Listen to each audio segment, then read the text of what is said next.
match? See, the sad part that it was, it was played in Guwahati, it was not in Kolkata.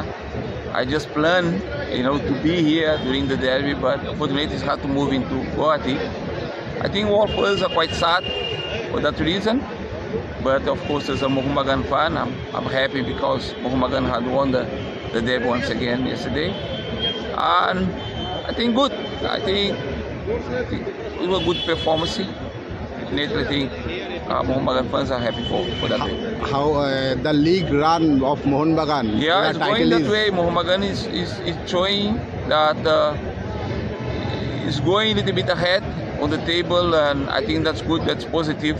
Hopefully, they're keeping that till the end and win this trophy. Last question: the goal scorer. He scored the goal, the first derby and the second derby as well. We're having a player with, with enormous quality. He knows where to be and how to scoring goals. So that's not a surprise. That he's been scoring goals, and that's good that also scoring goals in the important times for Mohun Bagan. দেখো আমি জানি east Bengal কালকের ম্যাচটা হেরেছে, কিন্তু east Bengal যথেষ্ট ভালো খেলেছে, কিন্তু এইগুলো বলে তো লাভ নেই, হার তো হারই হয়। বাট ইটস ভেরি স্যাড কি ইস্ট বেঙ্গল এই বছরই অনেক নিচের পজিশনে স্ট্রাগল করছে, এখন অব্দি টপ 6-এ আসবে কি আসবে না এগুলো অনেক কিছু প্রশ্ন থাকছে। তারপরে নেক্সট ম্যাচ আরও FC Goa away match, Shouvik নেই, হয়তো অনেক প্লেয়াররাই থাকবে না। So once again it's a big loss for East Bengal. আশা করছি যত তাড়াতাড়ি ইস্ট বেঙ্গল কামব্যাক করতে পারে ততই ভালো, but then so far things are not really going in favour of East Bengal. East Bengal ডিফেন্সটাকে কি একটু বেশি শেকি লাগলো তোমার? আমার মনে হয় এই বছর যেভাবে টিমটা সাজানো হয়েছে সেই জায়গায় ইস্ট বেঙ্গল কর্মকর্তা বড় কিংবা যারা ইনভেস্টার্সরা ওদের একটা বোঝা উচিত ছিল কি হ্যাক্টরকে নেওয়ার আগে একটা 10-12 অন্তত একটা ভাবা উচিত ছিল কি হ্যাক্টরকে আমরা নেব কি নেব না। যেই প্লেয়ারকে মোহনবাগান রিলিজ করে দিচ্ছে ওই প্লেয়ারকে নিয়ে লাভ কি, তার বয়স কিন্তু কম না, তার বয়সে অনেক ফ্যাক্টর। তো আমার মনে হয় এই জায়গায় কিন্তু একটা অনেক চিন্তা ভাবনা, কারণ হিজাজিকে হয়তো অনেকজনই বলে হিজাজিকে কেন রেখেছে, লাস্ট ইয়ার ভালো খেলেছে ঠিক আছে, বাট হয়তো তখন একটা মাইন্ডের মধ্যে চলছিল একটা এশিয়ান কোটা প্লেয়ার লাগবে, হঠাৎ করে আইএসএলের রুল এসছে কি এশিয়ান প্লেয়ার ম্যান্ডেটরি না, তো ওই কারণে হয়তো ওকে সই করানো হয়েছে। বাট এই যে দুজনের কম্বিনেশন কখনো কিন্তু ক্লিক করা যাবে না, because they are both very slow. হয়তো একজন রাইট ফুটার একজন লেফট ফুটার, বাট যথেষ্ট ওরা স্লো। সো স্পিডি স্ট্রাইকারের সাথে সবসময় ওরা স্ট্রাগল করবে। বাট যাই হোক, এটা যদি খুব তাড়াতাড়ি চিন্তাভাবনা করা হয়, I think that will be maybe helping East Bengal in the coming months before they decide whether they will qualify for the knockouts or not. তুমি তো অনেক ডার্বি খেলেছো এবং বহু ডার্বির নায়কও ছিলে, সেখানটায় কালকে যে প্লেয়াররা খেললো তাদের কনফিডেন্স লেভেল মানসিকতা দেখে কি তোমার কি মনে হলো সেরকম ডার্বি ম্যাচের মতো ম্যাচ খেলতে নেমেছে? দেখো আমি সকালবেলা এই ম্যারাথনে আসার সময় আমি আর ব্যারেটো একসঙ্গে এসছে, আমরা এই ডার্বি নিয়েই কথা বলছিলাম। মানে আমি কসবা থেকে স্টার্ট করেছিলাম, লেক টাউন অবধি একটাই কথা, সেটা হচ্ছে ডার্বি নিয়ে।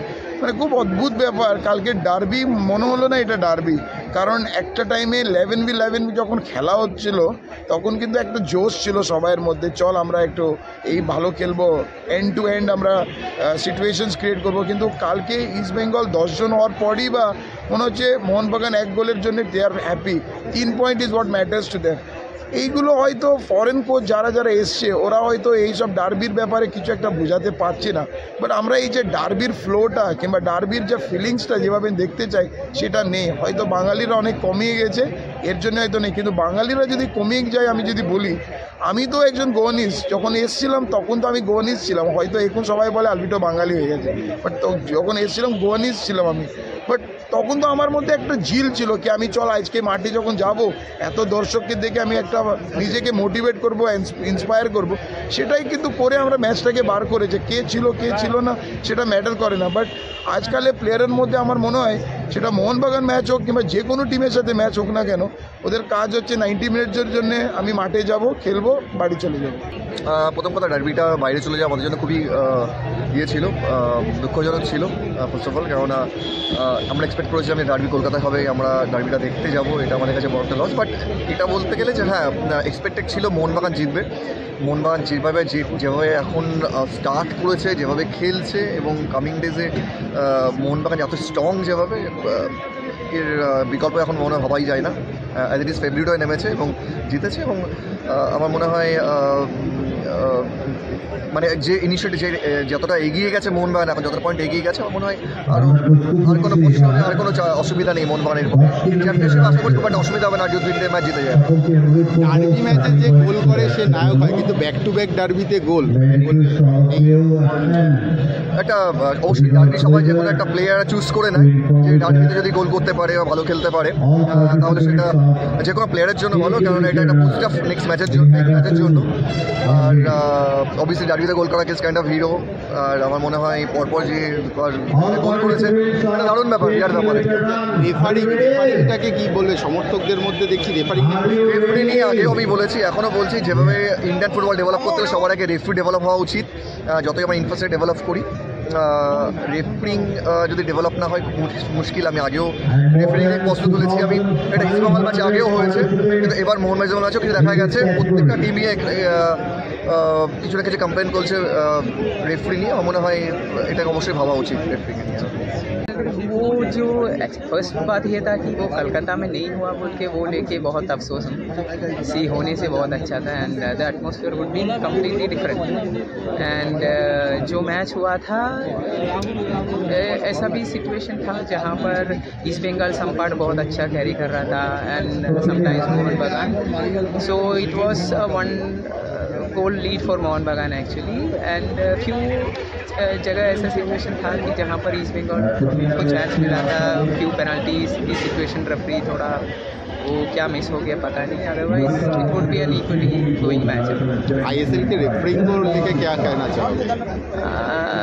ऐसे फुटबॉलर सिचुएशन ऐसा बहुत लेके आ जाता है कि रेफरीज मिस हो जाता है, but now days it seems that वो थोड़ा ज़्यादा ही हो रहा है। सबको यही बात लेके क्रिटिसाइज करने के लिए आगे आ रहा है कि रेफरीज सिचुएशन मैच ये कर दे रहा है, टीम को बहुत हैम्पर कर दे रहा है, so that has to be rectified and do something for that. মনে হয়নি হয়তো মানে এমনি বাইরে ডার্বি এমনি বাইরে একটা সাধারণ খেলা মনে হয়েছে আমার। একটু সত্যি কথা বলছি, এটাই আমি কালকে দেখছিলাম যে ডার্বি যেভাবে কালকে হলো আর কি, কারোরই সেরকম মোহনবাগান 1 গোল দেওয়ার পর আর গোল করবো না বলে যেন মনে হয় যেন সেই সদিচ্ছাই নেই যে গোল করতে গেলে যে মরিয়া।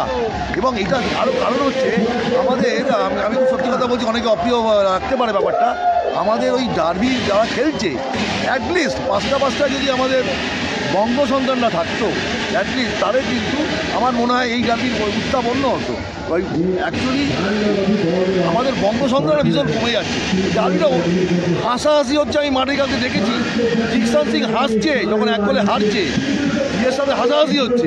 আমি তাই মনে মনে ভাবছি এই ডার্বিতে হাসছে ওই টাইমে 90 মিনিটের মধ্যে মাঠে, ভাবাই যায় না। তো সেই জায়গায় বলছি এগুলো দেখতে হচ্ছে এখন, তো কিছু করার নেই, এটাই হতো পট পরিবর্তন। ইস্ট বেঙ্গল ডিফেন্স মানে কীরকম লাগলো? তবে একটা কথা বলবো যে নুঙ্গাকে লেফট ব্যাক থেকে সেন্টার ব্যাকে নিয়ে এসেছে, এটা আমার খুব ইমপ্রেসিভ লেগেছে। ওকে ওই জায়গাটাই খেলানো উচিত। ইস্টবেঙ্গলে যদি আপনারা যদি এবার মূল্যায়ন করেন, যেটা আমি আগেও বলেছি এই ম্যাচের ডার্বির আগে, যে নুঙ্গাকে লেফট ব্যাক খেলিয়ে এবার কত পয়েন্ট নষ্ট করেছে ইস্টবেঙ্গল, ছোটো ছোটো মিস্টেক। একটা টাইমও দারুণ খেলছে, কিন্তু ওটা তো ওর পজিশন না, কিন্তু জোর করে ওই জায়গাটা খেলানো হচ্ছে। যে ছেলেটি বাঁ পায়ে একটা বল মাথা বাঁ পায়ে না পারতে পারলো, যেটা মেন হচ্ছে পজিশানিং। যখন উল্টো দিক থেকে ক্রস আসে, হ্যাঁ, ডিফেন্ডিং এরিয়ায় উল্টো দিক থেকে যখন অপোনেন্ট যখন ক্রসগুলো করছে, সেই সময় কোনো সময় পজিশন ঠিক থাকে না। এবং এর জন্য ছোটো ছোটো ওখানে সেকেন্ডের ফ্যাকশানে 1-1.5 মিটার, মানে 1 মিটার হাফ মিটারের যে পজিশনিং ভুল হলেই কিন্তু গোল হবে। সেই জায়গাতেই তাই হয়েছে। কি বলে প্রচুর ম্যাচ, আপনি যদি লাস্ট ম্যাচ এই ডার্বির আগের ম্যাচটাও ইস্টবেঙ্গল গোল খেয়েছে, ফার্স্ট গোল হরেবল, ওই লুঙ্গার কী বলে পজিশনিং ঠিক না যাওয়া, ছাংতে যেটা চলে গেছে। তো এইগুলো লাইন মেনটেন করতে পারছে না। তো সেই জায়গাতে আমি বলবো যে ডিফেন্স করেছে ঠিকই, তবে হ্যাঁ, যেহেতু বাঁ পায়ে কালকে একটুখানি বাঁদিকে এবং ইয়েকে নিয়ে আসছিল, বিষ্ণুকে বাঁদিকটা লেফট সাইডে নিয়ে আসছিল, কিছু কিছু প্ল্যানিং ছিল, ভালো লেগেছে। বাট কী বলে আপনার ইসমাল, তাও ওই বলছি ডিফেন্স নিয়ে কিন্তু ভাবতে হবে। মলিনার কোচিং কিরম লাগলো, যেভাবে অপ্রতিরোধ এই মুহূর্তে দাঁড়িয়ে এতটা এগিয়ে? আমার কনফিডেন্ট লেগেছে মলিনাকে যেন মনে হচ্ছে ডাগাউটে দাঁড়িয়ে গোলটা হওয়ার মধ্যে আমি ম্যাচে জিতে গেছি, এটা আমার খুব ভালো লেগেছে। একটা কোচ এত কুল, এত কনফিডেন্টলি কালকে কোচিং করেছে, মানে ভাবাই যায় না। মানে আমি দেখে মাঝে মাঝে ভাবছিলাম যে এই ম্যাচে এত কুল থাকছে কী করে। আমার নিজের মধ্যেই হচ্ছিল, এতটাই কনফিডেন্ট হয়ে গেছে একটা জিততে জিততে জিততে জিততে যে ম্যাচটা সবসময় যে আমার কন্ট্রোলে ইসবল পারবে না। কিন্তু যার জন্য সেইভাবে ফোর্সও করছিল না মোহনবাগান যদি কালকে ঠিক করে। এবং সবথেকে বড় কথা একটা জায়গায় বলবো, হ্যাঁ ম্যাচের একটা জায়গায় টার্নিং কালকে আছে, যেটা হচ্ছে মনবীরের মিসটা যদি না হতো কালকে কি হতো ভগবান জানে। হ্যাঁ, এত তাড়াতাড়ি গোল হয়ে গেছে, তারপরে মনবীর যেটা গিল যেভাবে বাঁচিয়েছে, ওটা কিন্তু ম্যাচের একটা টার্নিং পয়েন্ট, বড় রেজাল্ট না হওয়ার পেছনে। তারপর আস্তে আস্তে মোহনবাগানও নিজেদেরকে খুব গুছিয়ে খেলার চেষ্টা করছিল, তাড়াহুড়ো করছিল। আর রেফারিং নিয়ে কি বলবে? রেফারিং এতেও তুমিও ভোগ করো। হরেবল কালকে এই ওটা ইসমাইল পেনাল্টি পাবে, এটা কোনো আমি দেখুন মোহনবাগান সমতা রেখে যেতে পারে, সেটা সত্যি ওটা কালকে 100% শেষ প্রশ্ন করবো যে যেভাবে বড় ম্যাচে ডার্বিতে গোল করা মানেই স্টার হওয়া এবং ব্যাক টু ব্যাক ডার্বিতে গোল, কি বলবে? হ্যাঁ, সে তো অবশ্যই। কী বলে ওই যেভাবে ওই বললাম আবার ওই ডিফেন্স ওই জায়গাটা আসবেই, যেভাবে গোল পেয়েছে এইভাবে ভাবতে হবে। হেক্টর নয় হিজাজি, এরা প্রতিদিনই কম বেশি ভুল করছে, যার ফলে যার খেসারত। হ্যাঁ, তবে অবশ্যই গোল আর ভুলটাকে এনক্যাশ করেছে ম্যাকলারেনকে, তো ভালো বলতেই হবে যে এর জন্যই তো তাকে এনেছে, যে ডার্বির ম্যাচ, ভাইটাল ম্যাচগুলো সে গোল করে দেবে। তো অটোমেটিক্যালি এর জন্য অবশ্যই তাকে অভিনন্দনযোগ্য।